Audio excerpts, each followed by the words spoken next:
가 이어지고 있다는 부분입니다. 잠시 한번 차트를 보면서 말씀을 드리겠습니다. 네.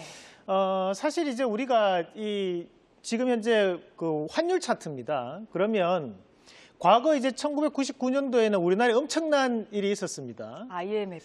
그죠. 네. 영화로도 많이 나왔던 내용이었고, 과거에 이때 유아인 씨가 엄청난 활약을 또 했던 영화이기도 합니다. 그죠? 그리고 이제 2011년도에도 상당히 이제 원화 약세 기조가 나타났던 구간, 그리고 이번에 2023년도에 대한 구간인데, 자, 우리가 이렇게 크게 놓고 보시면, 사실 1,300원대 이상에 대한 환율을 기록했던 적이 역사적으로 보더라도 많이 없네요. 네, 한 4번 정도 지금 이루어지고 있는 단계고, 우리가 과거에는 1,200원 이상만 돼도 원화 약세라고 얘기를 했습니다. 근데 지금 현재 1,380원, 뭐 1,370원대 왔다 갔다 거리니까 어떻게 표현하면 원화 초약세 구간인데요. 우리가 일반적으로 환율이라는 것은 강한 쪽으로 흘러가게 됩니다. 그러면 현재는 원화 약세 대신 달러 강세가 이루어지고 있기 때문에 외국인들 입장에서 우리나라에 투자를 하게 되면 환차 손이 발생합니다. 그러면 이제 손해가 나기 시작하면서 우리나라 주식에 투자를 하게 되는데, 다만 현재 이 외국인들 같은 경우에는 국내에 투자를 하면서 국내 주식이 상승을 하게 되는 이런 기업에 대한 주가에 대한 상승 효과를 노리면서 환차손을 환차익으로 바꿔내는 개념이 등장을 한다는 거죠. 이것을 이제 우리가 전문적인 용어로 내재적 해지에 들어갔다 이렇게 표현을 하거든요. 현재는 이제 기업들에 대한 상관관계가 미국과 높은 주식들에 대한 수급이 그만큼 들어가고 있다라는 과정으로 좀 봐야 될 것 같고, 자, 다음 그림을 한번 같이 보시면, 과거 같은 경우에는 미국의 입장에서 봤을 때 수출이 많이 이루어지는 국가들을 모아봤는데 가장 많은 수출을 하고 있는 나라가 바로 캐나다입니다. 미국의 입장에서.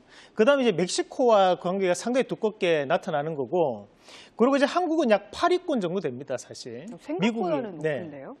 그러니까 미국은 우리나라한테 그렇게 많은 수출을 하지는 않습니다. 자, 다음 그림을 한번 같이 보시면 미국 입장에서 가장 많이 수입하는 국가들을 또 모아보면 멕시코에서 가장 많은 수입을 현재 하고 있고, 그다음에 중국, 캐나다 순인데 한국이 6위권 정도 됩니다. 과거보다는 많이 올라왔습니다. 이걸 바꿔서 얘기하면 한국이 현재 미국과에 대한 상관관계가 그만큼 더욱더 두터워졌다, 두껍게 나타나고 있다라는 것을 얘기하는 거죠. 그래서 이제 우리가 보면 앞서는 이제 우리가 이런 내재적 해지에 대한 부분을 말씀드렸지만, 사실 외국인들 입장에서 현재 들어가기가 가장 까다로운 국내 주식들은 환율에 대한, 그러니까 달러에 대한 부채가 많은 기업들은 현재 구간에서 사면 안 되는 기업들이죠.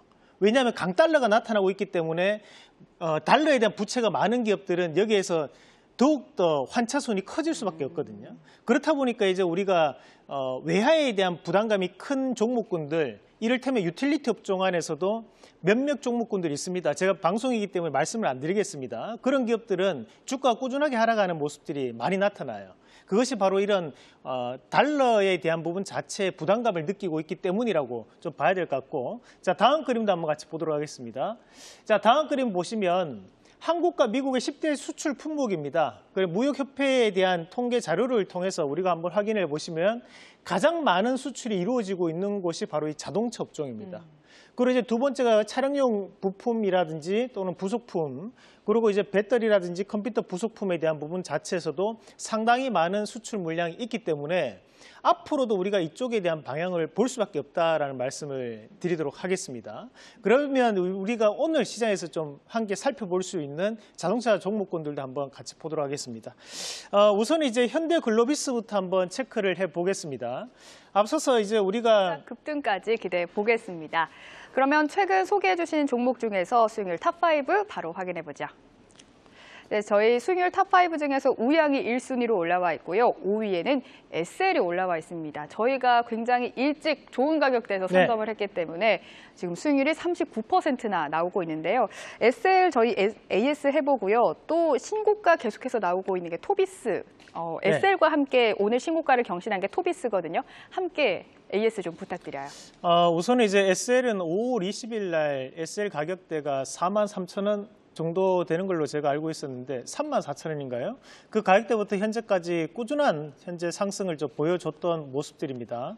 43,000원 오늘 가격이네요. 그만큼 이제 저가 구간부터 시작을 해서 현재는 넘어서서 올라오는 과정들인데 다만 이제 오늘 시장에서 보시면 아시겠지만 단타 물량이 꽤 많이 들어와 있습니다. 그렇다 보니까 대부분 자동차 종목군들이 오늘 길게 윗꼬리를 좀 다는 모습들이지만 이런 것들이 이제 단기 고점에 대해서 한번 형성될 수 있는 자리들이거든요. 다만 우리가 봐야 되는 것이 자동차 업종에 대한 주포는 결국 외국인과 기관에 대한 움직임으로 주가에 대한 상승이 나타나고 있다는 거죠.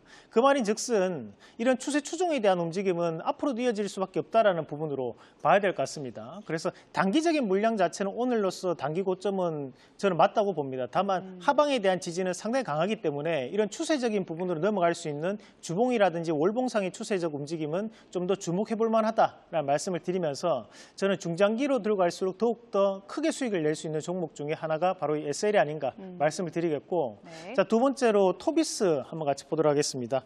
자, 토비스가 4월 22일 날 말씀드리고 난 다음에 현재까지 신고가에 대한 움직임을 나타내고 있는데 사실 최근에 이제 나오는 자동차들 같은 경우에는 대부분 다 이제 계기판도 이제 LCD 그리고 이제 옆에 있는 클러스터도 이제 LCD로 나타나는 과정들이 많은데요. 과거에는 이런 것들이 따로따로 해서 투 모듈이었거든요. 요즘은 이제 이런 것들이 큰 판으로 해서 원 모듈 형태로 나오게 됩니다. 그런 이제 자동차에 대한 인포테인먼트 시대로 접어들면서 우리가 가장 크게 재평가를 좀 받을 수 있는 쪽이 바로 이 토비스이기 때문에 현재에 대한 신고가 움직임은 결국 2분기 실적에 대한 기대감으로 나타날 수 있다는 말씀 드리면서 7, 8월 달까지는 이런 추세 추종에 대한 움직임이 나오지 않을까라는 말씀까지 함께 드리겠습니다. 네, 오늘의 원픽도 바로 확인해 보겠습니다. 자, 오늘은 우리가 방산주 중에서도 조금 덜 올랐던 그리고 아직 좀 더 오를 수 있는 기업으로 하나시스템 한번 준비를 해봤습니다. 이 하나시스템을 소개해드릴 때 제가 꼭 덧붙이는 얘기가 과거에 이제 보면 포스코 그룹에서 ICT를 담당하는 기업이 포스코 ICT, 현재는 포스코 DX였거든요. 네. 그런 역할을 하는 기업이 하나그룹에는 바로 이 하나시스템입니다. 그래서 우리가 하나시스템을 방산주로만 보지 마시고 오히려 이제 하나그룹의 자동화와 무인화를 담당하는 기업이라고 좀 보신다면 이 기업에 대한 재평가를 좀 더 볼 수 있지 않을까라는 말씀까지 함께 드리면서 지금 자리에서 매수를 한번 해보겠다는 것은 결국 신고가까지에 대한 움직임을 기대해보자는 말씀이기 때문에 1차적인 목표가는 21,500원, 손절가는 17,500원 제시해드리겠습니다. 네, 하나시스템 신고가까지 기대해 보겠습니다. 이상로의 텐텐백어 마치고요. 캐스당 라이브도 오늘 준비한 소식 여기까지 하겠습니다. 시청해주신 여러분 고맙습니다.